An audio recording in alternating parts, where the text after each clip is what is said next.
Sharon Stone. Thank you for coming. My pleasure. We are delighted to have you in a humble studio. Thank you. And you are already 2 days in Israel now? Yes. Okay. Aren't you fed up with us? The food's pretty good. It looks good? The food is good. The people are lovely. I'm really enjoying it here. Because usually when someone comes to Israel, in the second days we already ask him, what do you think of us? What do you think of Israel? What do you think of the Jewish people? Well, you know, I've already married 2 Jews, so I'm doing pretty good so far. I understand that tomorrow is your 25th birthday. 39. 39. Yes. So happy I'm birthday like to Jack you. Benny. Happy birthday to you. Thank you. But sometimes I wonder, when you are surrounded by so many bodyguards and photographers and autograph snatchers and so on, what do you really see? You know, it does get a little bit tiring, all of the photographers and things. Sometimes you just want to say, could you please just leave me alone a little bit? Because I look at that Mediterranean and I think, you know, I would really like to go for a walk and put my feet in the water. And it's not possible. Well, sometimes I'd like a little bit more space. Yeah. And you don't have it at all? Not right this minute, but I suppose if I was here longer, people would get tired of me and then I would have more space. And now, when you are tired of filmmaking, you expose yourself to political movements or initiatives. Well, I'm hoping that peace is an apolitical movement and that people will sort of think of it in that way and recognize that peace is not really political, and it's not something far away from them, that peace in fact is something that exists right here inside you and it's in your hand, and that it's something that we do each day. It's something that occurs in our heart. I dare to say that it's something American naivete to think that peace is peace, after all, is a political issue. Not really. Peace is something that you do when you let someone out in traffic. Oh. Peace is something that you do when you pick up the trash off the street. Peace is something that you do when you put your shopping cart back at the supermarket instead of letting it smash into the car next to you. And it's something that you do in each of these movements so that you create a different sort of beingness in you. Because in fact, peace is something that we do one by one.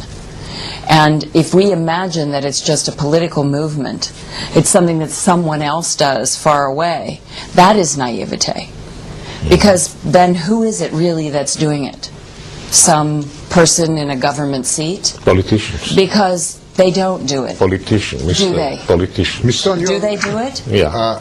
Or not. Or not. Mm-hmm. And in fact, if we don't do it, and if we don't do it one by one, then anthropologically, it doesn't get done. But when we do it, it happens. And that's how it's happened and how your country has done it, each time it has done it.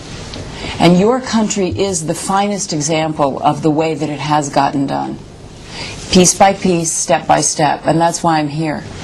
Because I believe that if any country is going to create an example of peace and how it can get done, your country is the country that can do it and does do it. And I don't believe it's political. I do believe, and this is why I do talk about it and why I have talked about it all over the world. I want to ask you, before we go into motion pictures, about America. You are very active in fighting for social causes, fighting against AIDS. What is your reaction to the fact that South Dakota has a new law now, anti-abortion law? Well, I'm old enough to remember when there were no abortion rights in my country. And I'm old enough to remember when my very own friends died from having abortions. I think it's ridiculous. I think that it's not going to stop people from having abortions, it's just going to stop them from having safe abortions. So I think it's absurd. What happened to the American society, which go backwards in these causes? Well, I can't say because I can't speak for all of America, but I can say that certainly we have backlash sometimes when we have varying behaviors where people act out when they think, does this greedy thing work for me? Does that greedy thing work for me? Does this thing work for me? Instead of saying, does this work overall for our nation? And then suddenly something will happen and they'll be in shock because, wow, that really doesn't work for me. And instead of saying, does this work for everybody? Is this the greatest good for the greatest number of people? People are becoming very myopic and panic-stricken about what works for me. And I think until we are working as a team and as a look for what works for the most people, we're not working sanely and constructively. Would you say that Brokeback Mountain, the movie, did not win an Oscar because the Academy are too conservative to accept gay cowboys? Actually, Brokeback Mountain won an Oscar for Best Director, which is a very big Oscar, one of the biggest Oscars that happened. So I think that the Academy did accept that it was a fine and important motion picture. I think the fact that the movie Crash won Best Picture was because it was a fine and important film. I don't think it was an anti-gay statement that it didn't win. I'm sure it was a close call about who won, and Ang Lee won because he was the best director. We would like, there's no way not to talk about Basic Instinct. And I know that I'm you glad are quite, to hear it. and I know that you are quite fed up because you had so many questions about it. And I'm actually quite thrilled because I want it to be a big hit. Now, but I'd like to ask you, you were shooting this film, and the next day you come and watch the rushes. No. I didn't see the film until it was completed, and I saw it in a screening room with a lot of other people. And what went into your mind when you saw it? I thought that the director should have shown it to me separately and let me see what he had. Did you feel cheated or manipulated by the director? You're really fascinated by this, and it is 14 years ago. All the world, yes, but still. Well, I thought that... We hadn't recovered yet. There was a following question. The question is how... Their fast forward and rewind and pause button is worn out on that remote control. Right. I think that... let me think. This is a long time ago. I think that... I thought that he had good material for the movie, and that it was appropriate for the movie that he had, but that it was inappropriate that he didn't show it to me separately. Necessary to complete the figure, the heroine, the Catherine. That he should have shown it to me separately. How does it comply? And have a private discussion with me about it. Your accord to it, perhaps you are bound by the contract, I don't know, but how does it comply with your feminine agenda? She's not a feminist, that's what she said. My feminine agenda?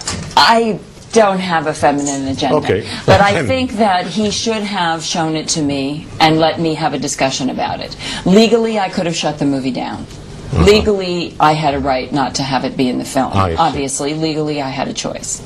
But I felt that it was appropriate to the film that he had. I felt that ethically, as a director, he should have shown me the material that he had and let me see it. Because he manipulated me into it, telling me that my underwear were glowing and that you could see that I had underwear on, and he needed me to take them off and there would be a shadow and you wouldn't have seen it. I felt that he should have shown me what he had and let me make a mutual decision with him. I thought that he was inappropriate in the way that he got it and that he was inappropriate in the way that he used it. But I do feel that it was right for the film. So ultimately I made a decision not to sue him and stop the release of the picture.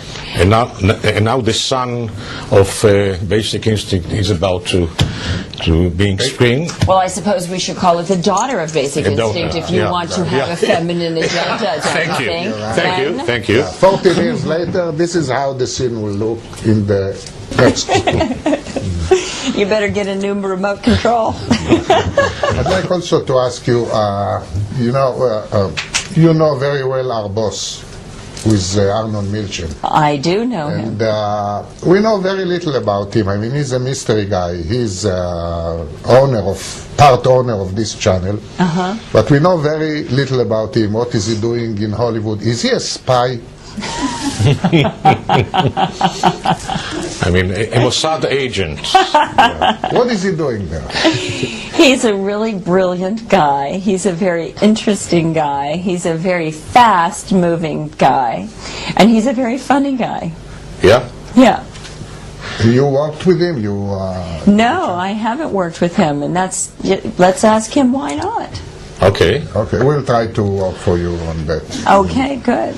While negotiating our next contract, we'll do. Okay, good. We'll negotiate one for me, too. Thank you very much Okay. indeed. But maybe before we finish, Yeah? maybe if you have to choose one of us, whom would Oh you my God. choose? Oh my God. Take him. Frankly, I think that you kind of go together. You're like a pair. You're like salt and pepper. Tweedledee and Tweedledum. I just don't see you as not a pair. You look like you're just hooked together.